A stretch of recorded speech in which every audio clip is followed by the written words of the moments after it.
I'm behind 3 months on my rent right now. Don't do an eviction ban. Give people money. Since the start of the COVID pandemic 2 years ago, billions of dollars have been earmarked for rent relief. But not all landlords and tenants have received the help they need. We have made a decision to extend it for a 30-day period. Will extending Seattle's eviction moratorium a seventh time be enough to solve the bureaucratic backlog? There's just been a lot of problems, a lot of communication issues. Our panel of experts weighs in. Rent increases across the state are skyrocketing. We've got to be able to meet in the middle. Housing help for renters and landlords. Next on City Inside Out.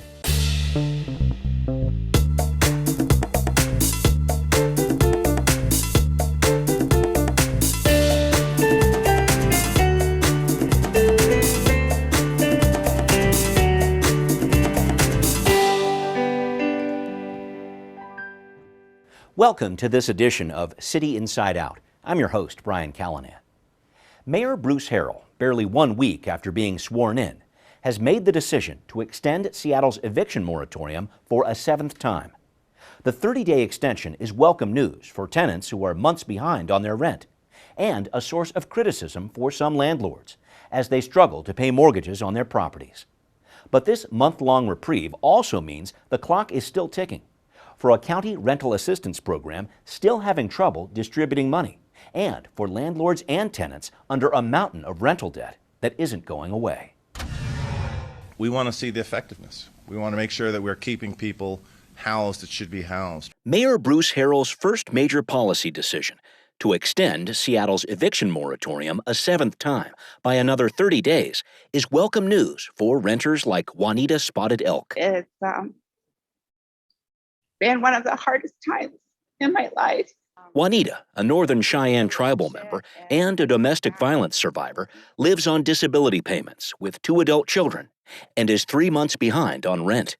She says groups like the Chief Seattle Club and others have, so far, provided thousands to supplement her Section 8 housing vouchers and help her get by with her $1,900 monthly rent on the edge of downtown Seattle. I'm reaching out to them, and I believe that they're going to support me at this time. But Juanita, like thousands of others, has not found help from the county system meant to give her, other tenants, and landlords a boost with rental payment assistance. The communications is kind of not as not what I like it to be. So in the meantime, I pray and I believe that God answers and takes care of us. The King County Eviction Prevention and Rent Assistance Program pushed nearly $120 million out to renters and landlords by the end of last year.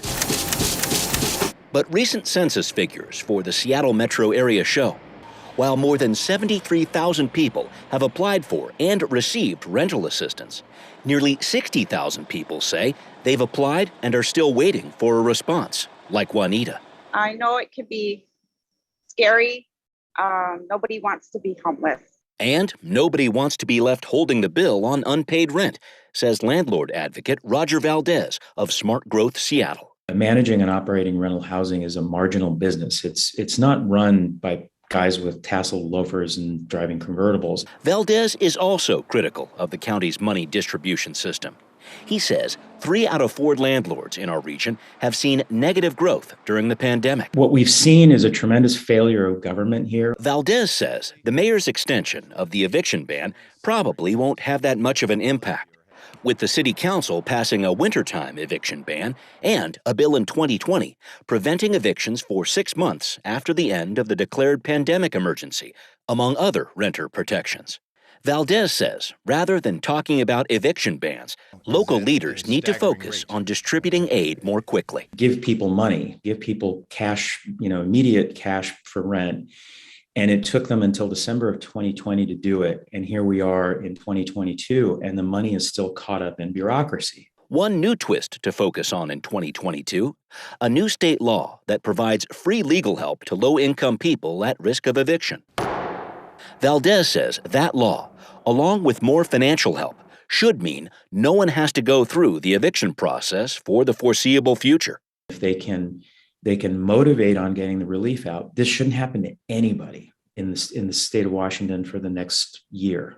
But predicting what's next in a constantly changing pandemic hasn't been easy for the past 2 years. In the present day, though, tenants and landlords say, beyond the eviction ban, they're looking to a new mayor or whomever will listen to get them the help they were promised. And I just pray that he listens and does everything he can to make sure that people are not evicted and get the resources that they need. There's enough money in the system to end the backlog and solve the problem for many, many months in the future. And joining us for some more insight on this very important topic, we have with us Alison Dean. She is the president of HNN Communities, part of DevCo, largest provider of affordable housing in the state of Washington. We will get her property management perspective there. Thanks for being here, Alison. We also have with us Michele Thomas. She is director of policy and advocacy for the Washington Low Income Housing Alliance. And finally, Edmund Witter. He is the senior managing attorney of the King County Bar Association, managing the Housing Justice Project, which is helping distribute a lot of rental relief money. Thank you all for being here. And Michele, I want to start with you, please. Just this very important piece of news that we're getting in right now, your reaction to the news that the mayor of Seattle is going to extend the eviction moratorium in Seattle by another 30 days. Does that sound like the right amount of time, not enough? What are some of your initial thoughts about that? It's better than canceling it, that's for sure. I don't think it's long enough, but it gives the city an opportunity to consider extending it again. The pandemic is still with us. Low-income households, low-income renter households in particular, are the ones who have been the most impacted. So causing anybody to experience homelessness or more housing instability during a pandemic is so dangerous, both for them and for the rest of the community. So we thank Mayor Harrell for extending it by 30 days and hope it will be extended further. Okay. All right. We're going to talk about some of those issues you brought up in just a second. Edmund, I'll go to you next. This would be the shortest extension of the moratorium we have seen over the past 2 years in Seattle. What impact do you think a 30-day reprieve on evictions past January 15th is going to have? Well, it's certainly better than nothing. That's to say for sure. And I can tell you that we're seeing a lot of cases still coming in where there is no moratorium in effect, say outside of Seattle and some of the cities, where we are seeing tenants still facing eviction. They're being defaulted. And I had a client this morning who called us who is facing eviction. She's been waiting on a rental assistance application for 3 months, but the landlord moved forward with the eviction. And now we're trying to scramble to be able to stop that eviction. If the mayor had left this moratorium lift, I think we would have seen a lot of tenants who have just been waiting on their rental assistance applications for months end up in that eviction. Okay. All right. Thank you for that, Edmund. Alison, I'll go to you next. I want a housing provider's take on all this. I want to talk about the housing you provide by way of introduction. And then if you could tell us, what impact does an eviction moratorium have on a landlord, the type of people you're working with? Sure. HNN Communities is, I believe, the largest affordable housing provider throughout Washington state. So we service about 20,000 residents within our communities across 5 counties. We certainly are heavily involved in construction. We build 3 to 4 communities a year whenever possible, and that is typically through LIHTC Section 42 bond deals that we work with Washington State Housing Finance Commission to develop. We've been in the business for at least 20 years. The property management side of things has been in the business for over 16 years. And I echo Michele and Edmund, while I'm glad that it's a 30-day extension, unfortunately with the COVID variant, our residents were certainly hit disproportionately, being an affordable housing provider. They have been through this entire pandemic. And so with the challenges with rental funding, assistance, delivery, and coordination of everything, it's been incredibly complex and slow going, getting to residents. And that's certainly very concerning, ongoing, and will have to be looked at closely at the end of this 30 days. Absolutely. Absolutely. And Edmund, I want to talk about this big issue that Alison brought up here, this idea of getting the money out to people who need help. It's related to the moratorium, of course, but it's the much bigger issue here. We're talking about helping tenants and landlords. I know the situation improved somewhat at the end of last year, but now the Seattle Times reporting King County is concerned it's going to run out of funds with thousands of people still waiting for government help. Why has money distribution been such a problem? Will another 30 days of an eviction moratorium do anything to help with that? Unfortunately, I don't think 30 days is enough time based on the rate that we have been spending down the money. We have about 10,000 households, according to King County, that are still waiting to be processed. There's about 120 million still to be processed. And that's a lot of money to be allowing evictions happen when we have money to potentially help those families. In terms of what's actually going on, we've experienced the same problems where the county had to build this new system that has been, frankly, clunky, that I think they've admitted to. And there's just been a lot of problems, a lot of communication issues. It takes a lot of cooperation from the landlord, from the tenant, from the agency. The agency needs to be able to manage this whole system. And there have been some complex regulations and materials that have been coming from the federal government that have made it pretty difficult.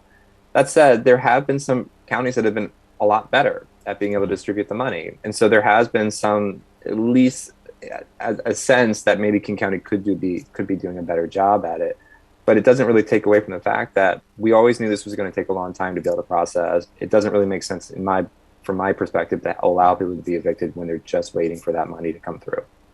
Sure. And we'll keep touching on this issue here. But Alison, let me go to you on this. Can you give us a landlord's perspective on what it's been like to try to access the financial help that has been promised? I know this is an issue across the state.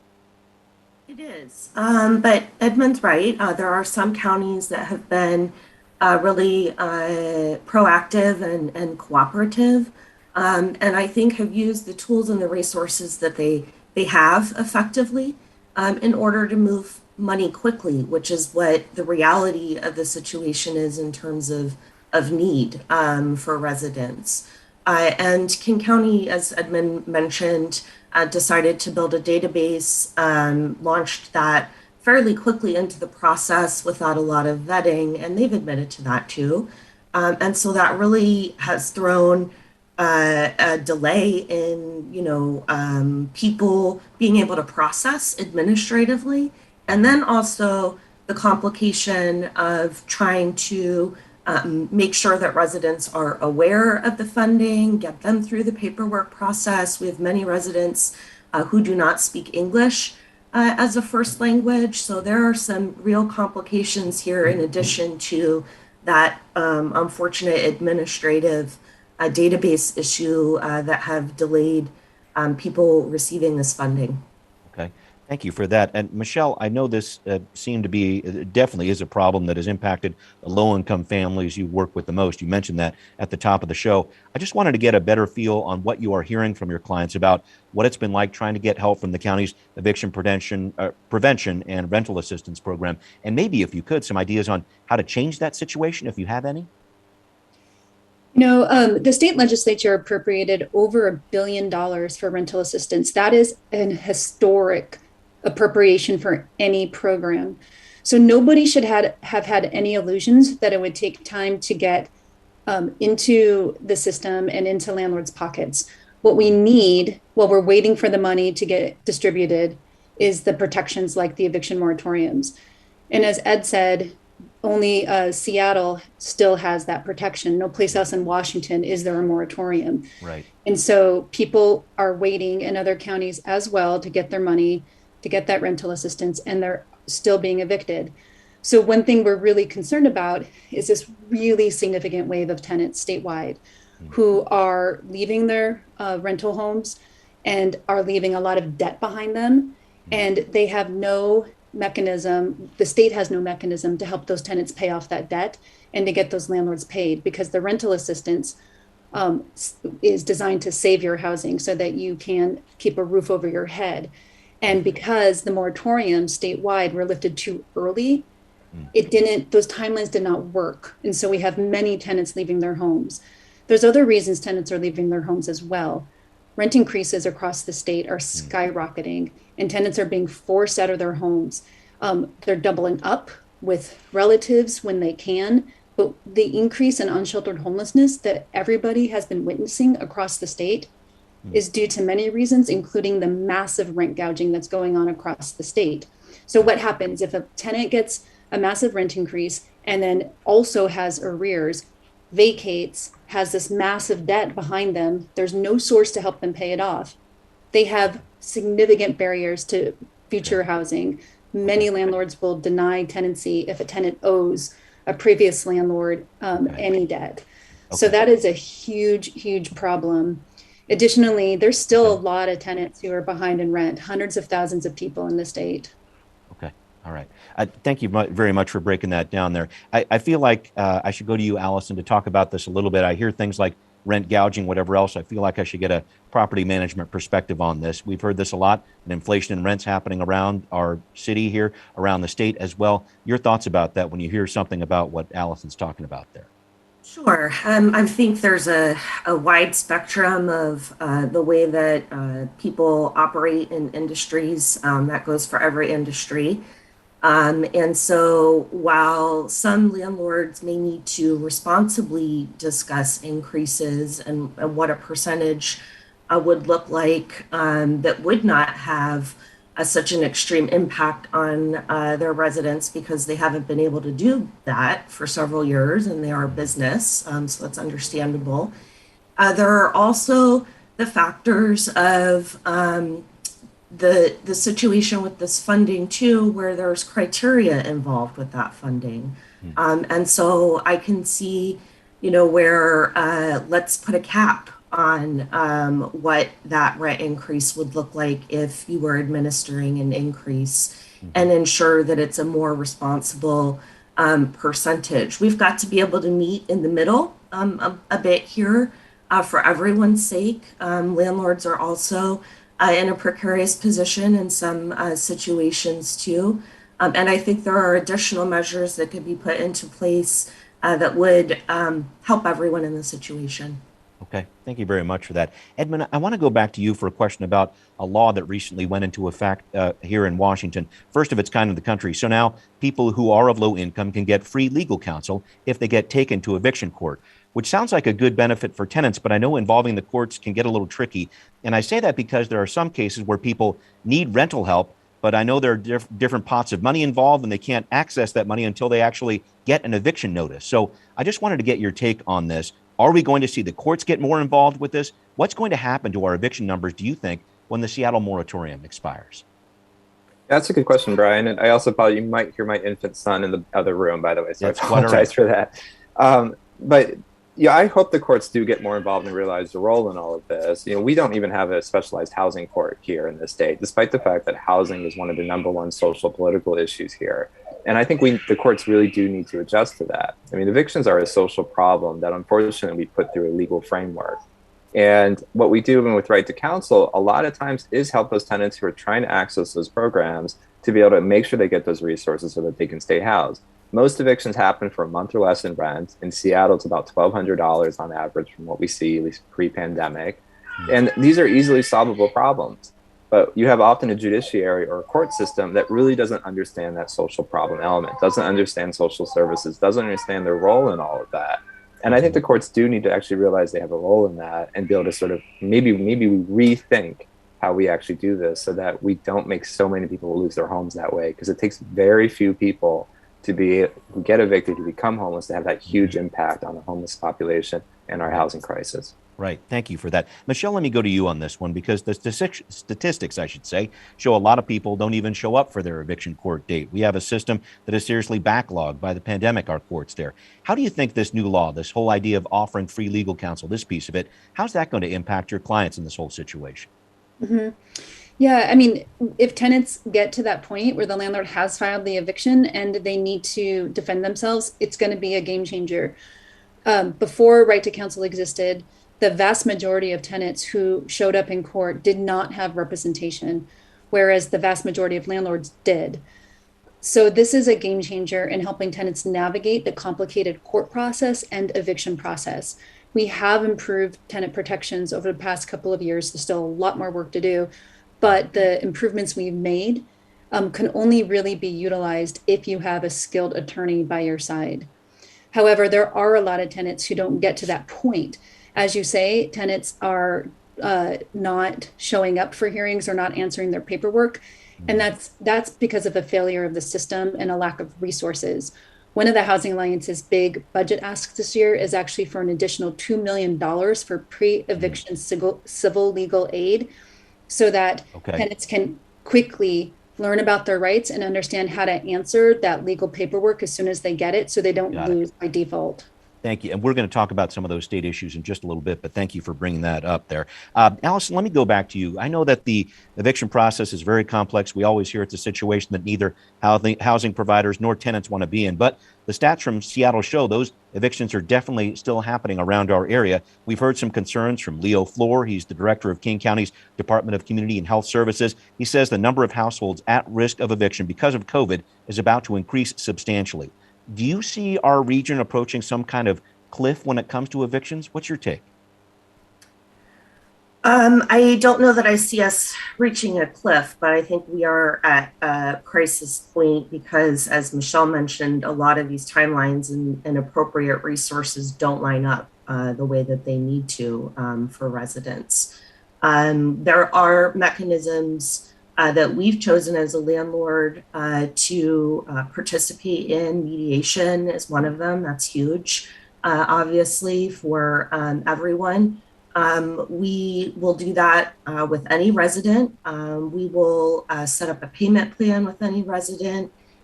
We will assist with funding with any resident. So there's so many channels here that need to be thought of and considered when you're looking at someone's housing security. And while this is a business, these are human beings, and we need to all be aware of the crisis in our region and doing everything possible that we can when it's appropriate and not a safety issue to be ensuring security for people in housing.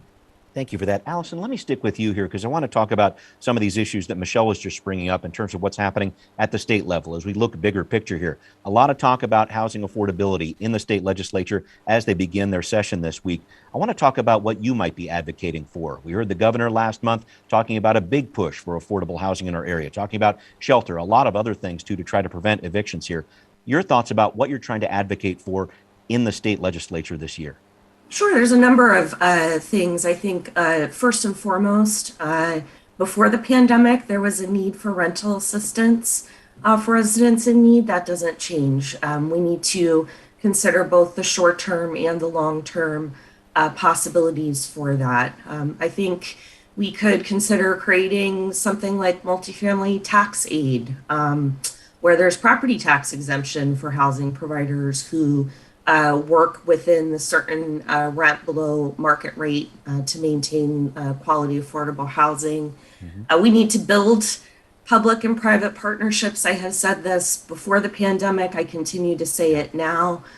We all have a place at this table and an important part of figuring out the solutions to some of these crises that will continue to get worse if we don't find a way to meet in the middle and come together and create solutions.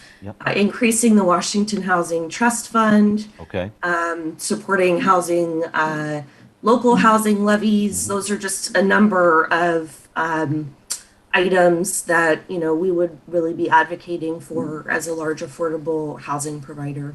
Okay, thank you very much for that. Michele, I just wanted to touch on this briefly. $2 million, you talked about that idea for legal aid there. Other pieces you might be pushing the state legislature for when it comes to housing affordability? Absolutely. Yeah, we are asking the legislature to appropriate $500 million in the supplemental capital budget for affordable homes. This would be both for the Housing Trust Fund, which builds safe, affordable housing across the state. It would also be for the new Rapid Acquisition Program, which has allowed local governments and nonprofits to quickly step in, purchase properties like hotels and motels that people want to sell, convert them to non-congregate shelter so that people have their own rooms during the pandemic, and then convert them down the road into permanent supportive housing. I mean, it's absolutely brilliant. And it's a great use of state dollars. The legislature has more money in a supplemental session this year than they normally have. So it's a bold ask, but we're really, really hoping that they invest at that level of $500 million. Thank you for that. Edmund, just briefly here, anything you might be advocating for at the state level? A permanent supportive housing system, one that's better streamlined? Some thoughts on this? Yeah, definitely. I support, a lot of the things that Michele and Alison mentioned too, which is an increase of permanent supportive housing, increasing the housing trust fund, and really making those contributions. We're still very focused, though, from our perspective on trying to provide better tenant protections. And some of the bills that are coming through, I think, are going to be very important, whether it's dealing with security deposits and making sure that tenants do have better ability to dispute security deposit claims and make sure that those are substantiated when you move out of a place, that a landlord's just not stealing a security deposit from you. And also making sure that tenants have better enforcement mechanisms. When you have a leak from your ceiling, what you get from state law is very minimal. And the state could go a lot further to making sure that tenants can be able to deal with these problems as opposed to just being forced out of their place. Okay, thank you very much. We need to wrap up the show. I'm going to ask for that 20-second answer if we could here. Alison, I'll start with you. Looking ahead to February 15th, just kind of a benchmark here when the eviction moratorium set to expire in Seattle. Do you have any optimism that more landlords in the city, King County, the state are going to get more of the help they need a month from now? I think they will. I think it's just going to be slow. And so again, it's a matter of communication, of timelines, and ensuring that we're all aware of what those things are and that they're ongoing, updating people if those timelines move or shift so that we can all continue to work together to try to align things. Okay. All right. Thank you for that. Michele, same question to you. I know Seattle has a lot of protections beyond the eviction ban the mayor's talking about here, the wintertime eviction ban, among other things. But I just want to look ahead to February 15th. What date do you think that holds in terms of ending the Seattle eviction moratorium and what that means for our region? Well, it's way too early. And if the city is going to be relying on state funds to extend rental assistance or any protections against homelessness, the state budget won't be done until the end of the legislative session and won't go into effect until July. The legislative session doesn't even end till March 10th. So again, as we've said over and over again, there's a really misalignment with dates. Got it. Okay, thanks for that. Edmund, final thoughts here, 20-second version if you could. What's going to happen February 15th if the moratorium is allowed to expire at that point in Seattle? I mean, unfortunately, it'll be a lot of evictions, despite the fact that we have potentially hundreds of millions of dollars to be able to prevent them. It just takes a few thousand extra people on top of the 11,000 of homeless individuals we have in King County to really just have to create a problem that's bad, even worse. And so, unfortunately, if that moratorium is lifted, it's just going to exacerbate our homelessness crisis here. Okay, thank you very much, all of you, for your work on this, and we will be right back. What are people saying on social media about the eviction moratorium? One group writes, extending Seattle's eviction moratorium is a common sense measure to keep people housed and safe during the Omicron surge. Another says, it's time to lift the eviction moratorium and bite the bullet here in Seattle so that all landlords and managers can do their jobs to the fullest. We'd like to know what you think. Send us an email at contact@seattlechannel.org or find us on Facebook, Twitter, and Instagram. Coming up next week, fixing a payroll tax to pay for long-term care. State Democratic lawmakers are working on changes to the new Washington Cares Fund bill this session. But Republicans want to repeal and replace the ambitious plan. We bring you the latest next time on City Inside Out. I hope you join us.